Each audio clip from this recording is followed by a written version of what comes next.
In Vienna, home of the creation of the 𝓸𝓸𝓵𝓵𝓸𝓀 cake. You can look it up, but Hotel 𝓸𝓸𝓵 created this cake. Hotel 𝓸𝓸𝓵. It was extremely bougie, very bougie inside, very, very, very like red velvet everywhere. Red velvet, red, dark wine red velvet, dimly lit, big chandeliers, chandeliers. Just so nice. It was definitely like, it looked like a gentleman's club. If you put a stripper pole in there, it would have fit perfectly.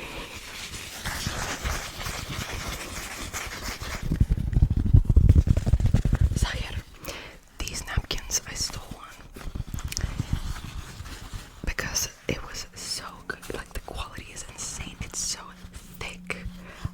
These were in the bathroom, and I just felt guilty using it because it's so thick. It feels like a napkin you can wash and reuse over and over again.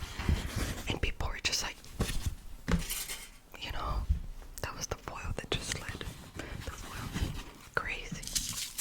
And I took a sugar because how many times are you gonna go to the 𝓸𝓸𝓵 Cafe? The line is insane, by the way. The line. There's a wait. There's a line. No matter what time of day, there's a line. There's always a line.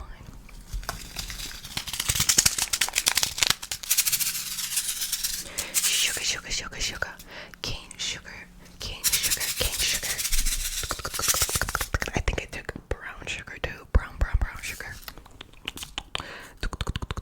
𝓸𝓸𝓵𝓸𝓚. I only knew that one existed. I didn't know there was multiple. Then we have, we just bought sweets mainly. This big boy. So, if you didn't know, Austria